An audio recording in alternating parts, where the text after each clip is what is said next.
사부 예배에 나오신 여러분은 주님의 이름으로 축복하고 환영합니다. 이 시간도 함께 예배함 속에 주님의 살아계심이 또한 그분의 함께하심이 그분께서 친히 나에게 새 힘 주심을 경험하는 복된 예배의 자리가 되기를 주님의 이름으로 축복하고 환영합니다. 우리 한번 오랜만에 이렇게 인사할까요? 오늘도 당신은 베리굿입니다. 한번 그렇게 인사해 볼까요? 진심으로 그 상대방의 얼굴을 보면서 오늘도 당신은 베리굿입니다. 오늘도 예배에 나온 여러분을 향하여 주님께서 심히 좋았다 말씀하실 줄 믿습니다. 오늘 우리는 창세기 12장의 말씀을 통하여서 아브라함에게 일하셨던 하나님의 은혜 앞에 함께 나아가는 시간을 갖고자 합니다.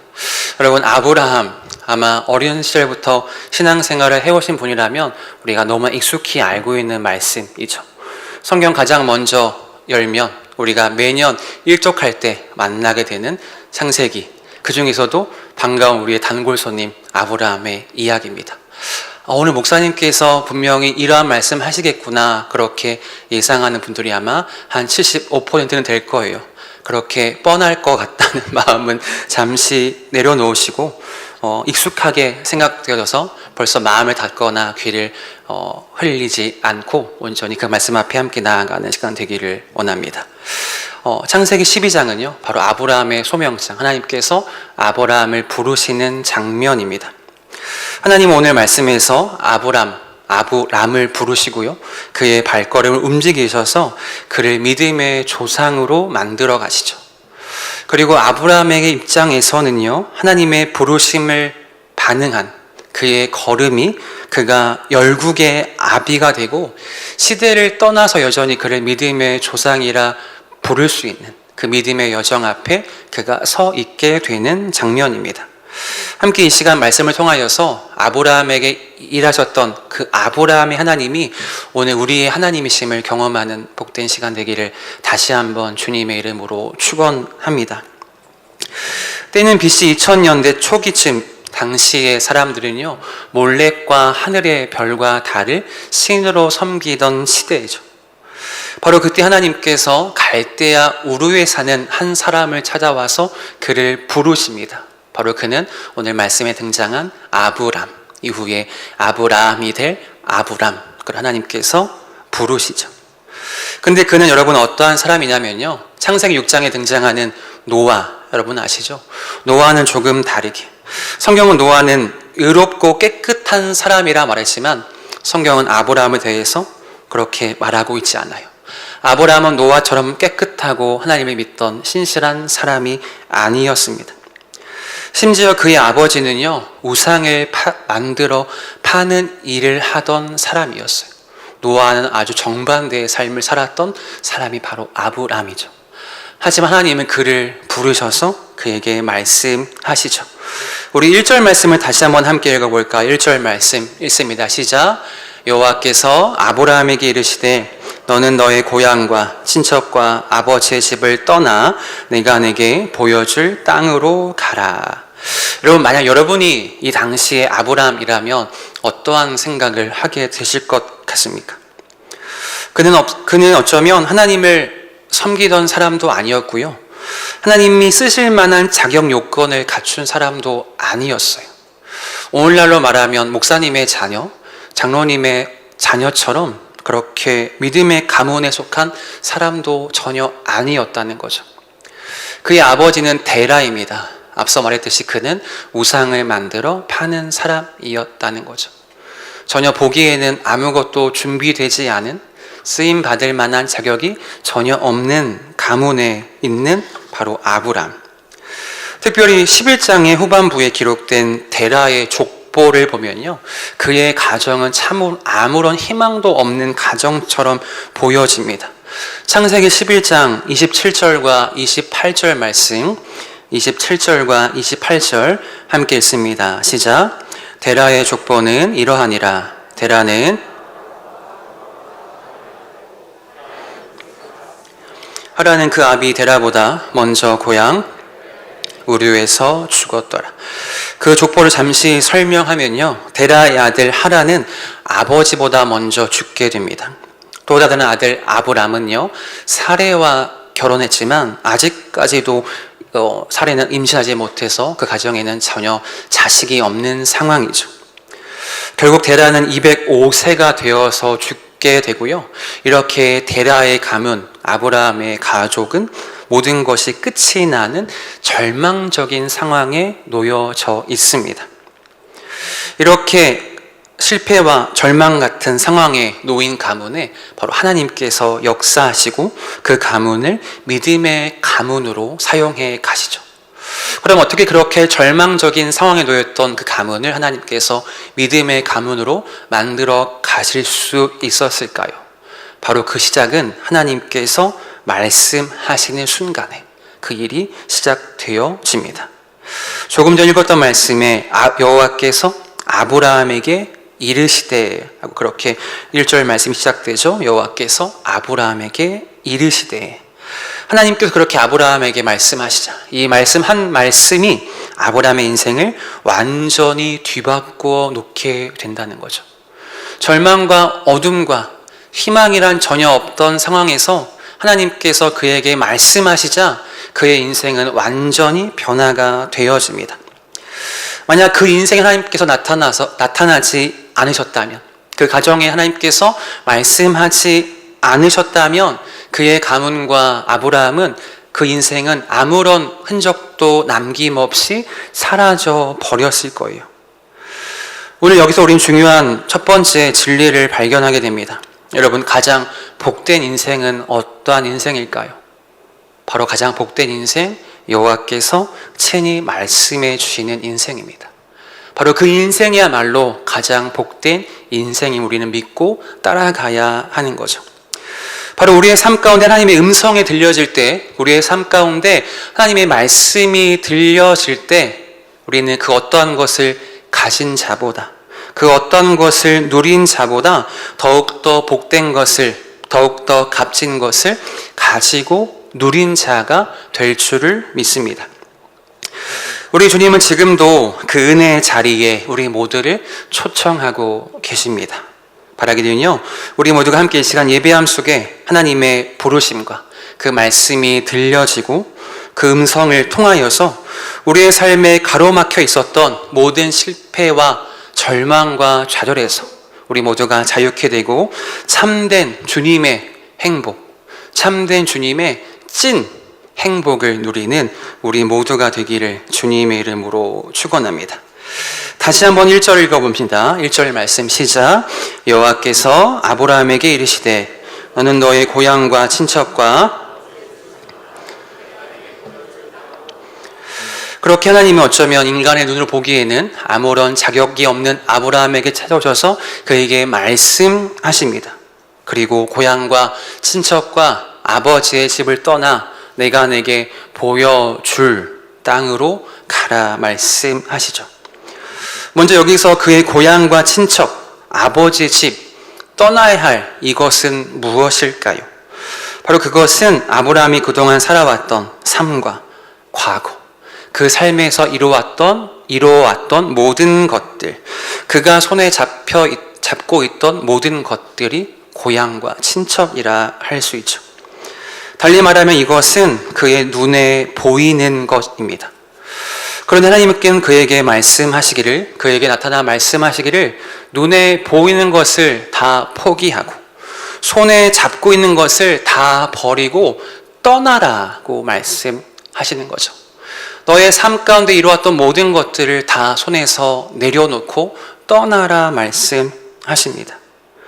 그냥 떠나는 것도 어려울 텐데요. 그냥 버리는 것도 어려울 텐데 그 다음은 더 어렵습니다. 내가 내게 보여줄 땅으로 가라 말씀하시죠. 저기 있다 아브라함아 절로 가면 되라 말씀하지 않으셨고요. 내가 이제 보여줄 거야. 우선 너는 출발해. 그런 의미가 아니었을까요? 보여준 땅도 아니고요. 보여줄 땅입니다. 봐도 갈까 말까 고민하는 것이 우리 인간의 마음일 텐데 아브라함 하나님께서 보여줄 땅으로 손에 잡고 있던 모든 것을 포기하고 가라 하죠. 당연히 보여줄 땅은 아직은 눈에 보이지 않는 겁니다. 하지만 그렇게 하나님은 아브라함에게 너는 눈에 보이는 것에서 네가 손에 잡고 있는 것을 다 버리고 보이지 않는, 아직 손에 없지만 보이지 않는 것을 잡으러 떠나라. 그렇게 주님께서 말씀하시죠. 여러분, 사람이면 누구나 눈에 보이지 않는 것보다 눈에 보이는 것을 추구하고요. 눈에 보이지 않는 것보다 눈에 보이는 것 때문에 기뻐하며 즐거워하며 만족하는 것이 우리 인생의 모습일 줄 압니다. 때로 눈에 보이지 않는 것보다 보이는 것 때문에 슬퍼하기도 하죠. 그런데 이 눈에 보이는 것, 이것을 포기하고 다 버린다는 것은 아마 어느 누구도 결코 쉬운 일이 아닐 거예요. 누구에게나 어렵게 다가올 일이죠. 하지만 그 어려운 하나님의 부르심 앞에 오늘 말씀에 보면요, 아브라함은 어떻게 반응합니까? 우리가 너무나 잘 알고 있는 것처럼 그는 말씀에 순종하여 하나님의 음성을 따라 그 땅을 떠납니다. 말씀에 순종하여 하나님의 부르심을 따라 그 땅을 떠나게 됩니다. 우리 이 말씀을 통하여서 참된 믿음, 그의 순종의 모습을 통하여서 참된 믿음이 무엇인지 다시 한번 깨닫게 되어지는 거죠. 오늘날 우리의 모습은 어떠할까요? 아마 우리는 대부분이 저를 포함하여서 하나님, 저에게 보여주면 갈게요. 정확하게, 하나님 애매하게 말고요, 뿌이게 말고 확실하게 저에게 보여주시면 갈게요 라고 반응하는 것이 저를 비롯한 우리의 모습이 아닐까요? 하지만 여러분, 기억할 것은 그렇게 보면 갈게요, 그렇게 하는 것은 믿음이 아닌 거죠. 그러한 모습은 믿음이 아니라 조금 저속한 표현이지만 그것은 마치 하나님과 거래하는 것과 같은 모습이 아니겠습니까? 우린 그렇게 하나님께서 주신 새로운 비전과 부르심 앞에 때로는 편하고 안정된 현실을 택하기도 합니다. 하지만 오늘 말씀에 의하면요, 바로 그러한 모습은 결코 믿음이 아님을 우리에게 친히 가르쳐 주고 있는 거죠. 여러분, 믿음이 무엇일까요? 믿음. 바로 믿음이라는 것은 눈에 보이지 않는 하나님의 말씀을 믿고 따라가는 것. 눈에 보이지 않는 하나님의 말씀을 믿고 따라가는 것, 바로 그것이 믿음입니다. 하나님께서 말씀하시면 그것이 지금 내 눈앞에 보이지 않을지라도 그것을 믿고 나아가는 것, 믿고 순종하며 나아가는 것이 바로 믿음이라 할 수 있는 거죠. 만약 여러분 한번 생각해 볼까요? 아브라함이 하나님께서 떠나라 했는데 그가 순종하지 않았다면 어떻게 됐을까요? 그의 안락한 고향과 친척과 아버지의 집을 떠나지 않았다면, 그가 그동안 얻었던 모든 것들을 포기하지 않고 말씀에 순종하지 않고 그저 아버지의 집에 그가 머물러 있었다면 아마 아무 일도 일어나지 않았겠죠. 아브라함은 그 땅에서 그냥 죽게 되었을 거고요, 그를 믿음의 조상이라 부르는 일 또한 전혀 생기지 않았을 겁니다. 그렇게 앞서 제가 함께 읽었던 데라의 가문은 조금은 슬픈 새드 엔딩으로 마감이 됐겠죠.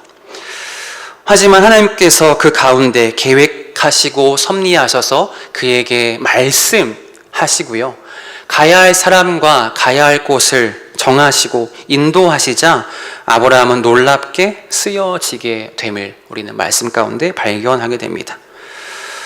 이처럼 오늘을 살아가는 우리 역시 아브라함 같은 순종의 모습과 그러한 결단이 있을 때에 하나님께서 친히 쌓아두신 은혜를 경험할 수 있게 되어짐을 우리는 모두 기억해야 합니다. 그렇게 아브라함 여러분, 보이지 않는 하나님의 말씀을 따라 나아갑니다. 그런데 당시 시대를 잠시 생각해 보면요, 족장 사회, 족장 시대에서 오랫동안 머물렀던, 가문이 머물렀던 그 땅을 버리고 떠난다는 것은 결코 쉬운 일이 아닙니다. 조상의 땅, 아버지의 땅, 친척을 떠난다는 것은 엄청난 용기를 필요로 하는 도전이죠. 낯선 곳으로 간다는 것은 어쩌면 큰 위험이 있을 것을 감수해야 하는 정말 용기 있는 대단한 도전과 같았습니다. 그곳에 가서 다른 세력을 만나서 그들에게 공격을 받아서 죽임을 당한 위협도 있을 수 있고요, 땅을 정착할 곳을 찾지 못하면 어쩌면 평생 긴 시간 이리저리 돌아다녀야 하는, 그렇게 예상치 못한 위험과 장애물을 견뎌야 하는 시간이었을 겁니다. 하지만 오늘 말씀이 하나님께서 아브라함에게 심어두신 그 믿음과 자신의 결단을 통해서 아브라함은 하나님의 말씀에 순종하여서 자신이 정들었던 모든 것을 다 버리고, 손에 보이던 모든 것을 다 버리고 그는 갈대아 우르를 떠나게 됩니다. 이제 아브라함에게 있는 것은 무엇일까요? 가족과 친척과 아버지의 집, 모든 것을 다 그는 내려놓고 버리고 떠나게 됩니다. 이제 그가 가진 것은 무엇일까요? 그는 이제는 세상의 것이 아닌, 눈에 보이는 것이 아닌 유일한 소망 하나님만이 그의 곁에 있게 되어지죠.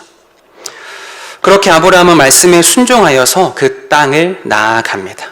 하나님은 그에게 나타나셔서 내가 너를 지키겠다라고 말씀하시며 수많은 약속을 그에게 체결하시죠.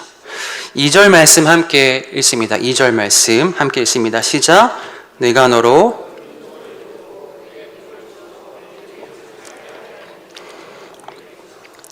그 약속은 먼저는 큰 민족을 이룬다는 것, 둘째는 복을 받고, 셋째 이름이 크게 되며 복의 근원, 복의 통로, 복의 출발지가 될 것이다 라고 말씀해 주죠. 먼저 하나님은 그에게 큰 민족을 이루겠다라고 말씀합니다. 그 당시 인구는 오늘처럼 많았던 때가 아니기 때문에, 특별히 자식이 많다는 것은 하나님의 축복과 명예가 경험된 것입니다. 반대로 자식이 없다는 것은요, 하늘로부터 저주를 받은 것처럼 사람들이 생각했던 시대인 거죠. 오늘 본문에 역시 아브라함도요, 이 약속을 받을 때는 자식이 없었고요, 그의 나이는 무려 75세입니다. 그런 상황에 하나님께서 나타나 말씀하시죠.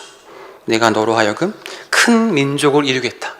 다시 말하면 수많은 자손을 내가 너에게 주겠다고 약속을 하십니다.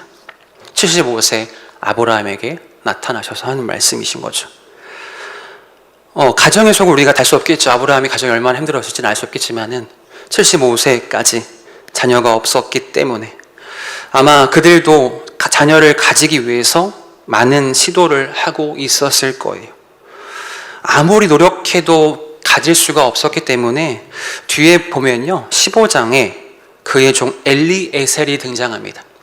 아브라함은 자신의 가족에 자녀가 없자 종 엘리에셀을 후계자로 생각할 정도로 어쩌면 자손을 낳는다는 것 포기한 상태와도 같은 때인데, 하나님께서 나타나 말씀하시죠. 모든 상황과 환경의 주관자가 되시는 하나님께서 나타나 말씀하시기를 아브라함에게 자손의 축복을 주겠다고 약속하십니다. 두 번째 약속은요, 그 이름을 창대케 하겠다고 약속하십니다.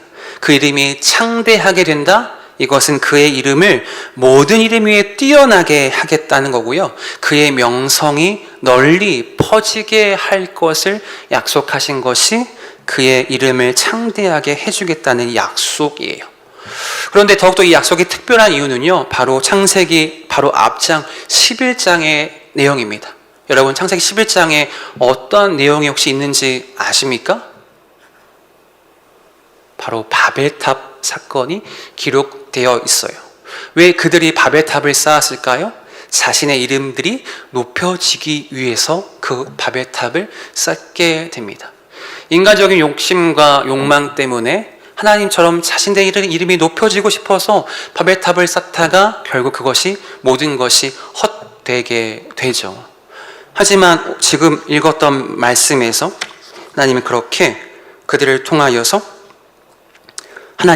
직접 하나님께서 아브라함의 이름을 높아지게, 그의 이름을, 그의 명성이 널리 알려질 것을 약속하시죠. 세 번째입니다. 복의 근원이 되겠다고 말씀하시고요, 복의 근원은 아브라함을 통해 복이 시작될 것이다. 온 민족에게 복이 흘러가도록 그를 사용하시겠다고 말씀하십니다. 이처럼 하나님께서는 그를 부르실 때에 아브라함을 갈대아 우르에서 부르셔서 하나님께서 지시한 땅으로 그를 부르실 때에는 아주 분명하고 특별한 계획을 가지고 그를 부르셨다는 사실이죠. 그렇게 그를 통해서 모든 민족이 영육 간의 축복을 받기 원하셨으며 특별히 아브라함의 씨를 통해서 그의 혈통을 통해서 세상을 구원할 구세주가 훗날 예수 그리스도께서 탄생하게 하시려는 계획을 분명하게 보이시며 약속하고 계신 것입니다. 그런데 여러분, 제가 지금까지 말씀드린 이 세 가지의 약속을 보면요, 아직 눈에는 전혀 보이지 않는 아주 뿌옇고 희미하고 전혀 보이지 않는 약속들이에요. 현실의 눈으로 본다면 위에 말한 것은 다 말이 되지 않는 일입니다. 어불성설, 감언이설. 아니 75세에 무슨 아이입니까? 그것도 수많은 자손이요? 그것이 무슨 말이 되겠습니까? 이름이 높여지긴요, 조금 전에 다 이름 때문에 다 망했는데 전혀 보이지 않는 약속들이죠. 하지만 그렇게 말이 되지 않는 것처럼 느껴지는 하나님의 약속에 아브라함은 어떻게 반응할까요? 4절 말씀입니다. 4절 말씀 함께 읽어봅시다. 시작. 이에 아브라함이 여호와의 말씀을 따라갔고 롯도 그와 함께 갔으며 아브라함이 하란을 떠날 때에 75세였더라. 여러분, 그는 어떡합니까? 여호와의 말씀을 따라갑니다. 보이지 않고 희미한 모든 것들 속에서 의심하지 않고요, 하나님, 저 75세예요. 저 어떻게 자손을 얻습니까? 이름이 높여지기커녕 저 그냥 가만히 있다가 사라질게요 라고 생각할 수 있었겠죠. 하지만 그는 말씀처럼 말씀을 따라 갑니다. 그는 희망을 따라간 것이 아니라요, 잘 될 것을 기대하며 간 것이 아니라, 손에 잡힐 것을 기대하며 간 것이 아니라요, 그는 오로지 보이지 않지만 확실한 하나님의 약속의 말씀을 붙들고 그 말씀을 따라 그는 그렇게 그 길을 믿음으로 걷게 되어진 것이죠. 그렇다면 여러분, 우리의 삶을 돌아볼까요? 같은 말씀을 들어도요, 각기 반응은 제각각입니다. 그저 그 말씀을 누군가는 과거의 이야기로 듣고 많은 이가 있는가 하면, 그 말씀을 오늘 내게 주신 말씀으로 받고 그 말씀대로 따라 살기를 힘쓰는 이가 있습니까? 있습니다. 여러분, 그렇다면요, 여러분은 어떤 인생을 살고 계시는지요? 그리고 앞으로 어떤 인생을 살기 원하십니까? 말씀은 듣지만 내 뜻과 욕심대로 살기를 원하십니까? 아니면 내 뜻은 내려놓고 말씀을 따라 살며 말씀대로 되어지는 은혜를 경험하며 살기를 원하십니까? 아마 우리 모두는 후자의 인생, 말씀을 따라 살며 말씀대로 이루어짐을 경험하는 인생을 살기 원한다 대답하실 거예요. 그런데 우리가 먼저 기억해야 할 사실은 말씀대로 따라 사는 인생이 말씀대로 되는 복을, 은혜를 누릴 수 있다는 거죠. 우리는 때로 말씀대로 살지 않지만 말씀의 은혜를 누리고 싶어 하죠. 하지만 말씀의 대로 되는 은혜를, 말씀의 축복을 경험하기 위해서 먼저 우리는 말씀대로 살아갈 때에 말씀대로 되는 복과 은혜를 누리게 되어질 수 있다는 사실입니다. 여러분, 바라기는요, 이 시간 예배하는 우리의 인생이 눈에 보이는 욕심을 따라 사는 인생이 아니라 눈에 보이지 않지만 세상의 그 무엇보다 확실하고 정확한 진리가 되신 하나님의 말씀을 따라 살아가는 복된 인생 되어지기를, 또한 그렇게 말씀을 따라 살아감으로 그 말씀의 은혜를 직접 경험하는 우리 모든 예배자의 인생이 되어지기를 주님의 이름으로 축원합니다. 그렇게 아브라함은요, 75세의 나이에 보이지 않지만 확실한 하나님의 말씀을 따라 약속의 땅으로 나아갑니다. 75세의 나이죠. 75세, 오늘날 우리로 말하면 인생의 후반기에 해당되는 나이가 아닐까 생각됩니다. 하지만 성경의 창세기의 아브라함은요, 175세에 죽었어요. 그렇다면 75세? 어쩌면 아직은 창창한 나이이죠. 아마 청년회장 정도 할 만한 나이가 아니었을까요? 그 나이 하나님께서 아직 절반도 살지 않은 젊은 나이, 하지만 한 가정을 책임져야 할 만한 중요한 나이와 그 시기에 하나님께서 그를 부르십니다. 이제 무언가 책임져야 할 그 나이, 아브라함은 보이지 않는 말씀을 따라 가게 되어지죠. 하란에서 가나안까지의 거리는 약 700에서 800km에 해당된다 합니다. 이게 어느 정도냐면요, 서울과 부산을 왔다 갔다 할 정도의 거리라는 거죠. 제가 한번 작년에 가족 행사가 있어서 부산을 한번 방문한 적이 있습니다. 제가 차를 가지고 직접 운전해서 부산을 갔거든요. 가도 부산이에요. 왜 이렇게 우리나라가 크죠? 한참 갔는데 아직도 서울입니다. 네, 계속 가도 아직도 경기도고요. 가도 대전이고, 부산을 정말 한참 해서 갔던 기억이 있어요. 돌아올 때도요, 난 한참 왔는데 아직도 부산이에요. 아직 고속도로도 나가지 않았더라고요. 하지만 그렇게 하란에서 가나안까지 거리는요, 부산과 서울을 왔다 갔다 할 만큼의 거리라는 거죠. 저는 그렇게 운전하며 가는 것도 힘들었는데, 여러분 당시 아브라함이 어떻게 갔을까요?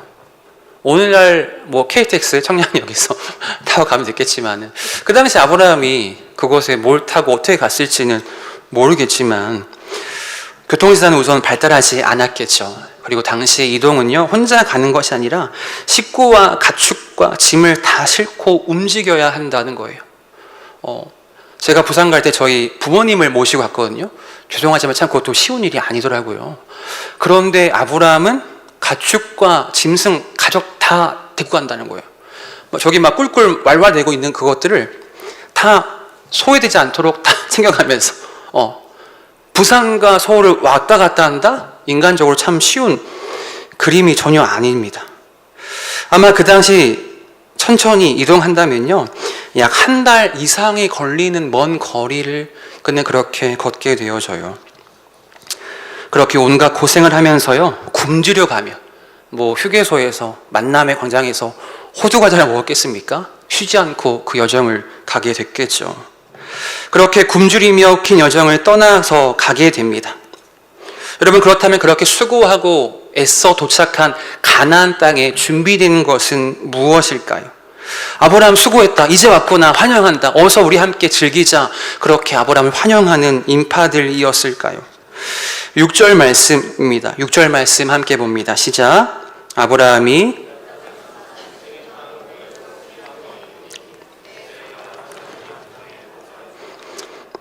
그 땅에 누가 있습니까? 그 땅을 이미 살고 있는, 그 땅을 지키고 있는 원주민들이 이미 그 땅에 있었다는 거예요.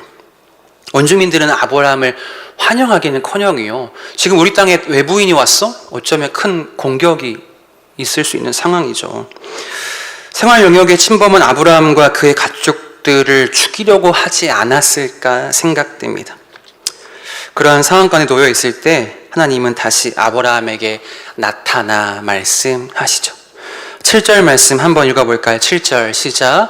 여호와께서 아브라함에게 나타나 이르시되 내가 이 땅을 내 자손에게 주리라 하신지라.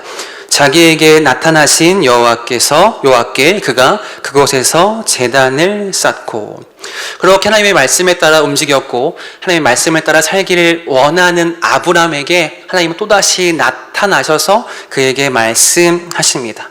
이 땅을 내 자손에게 주리라. 앞서 했던 약속을 더욱더 확실하게, 여기야 아브라함아, 이 땅을 내가 너의 자손에게 주겠다, 그렇게 말씀하시죠. 아브라함은 그 약속을 믿고요, 무엇을 합니까? 하나님 앞에 제단을 쌓죠. 오늘날로 말하면 감사의 예배를 하나님 앞에 드렸다는 겁니다.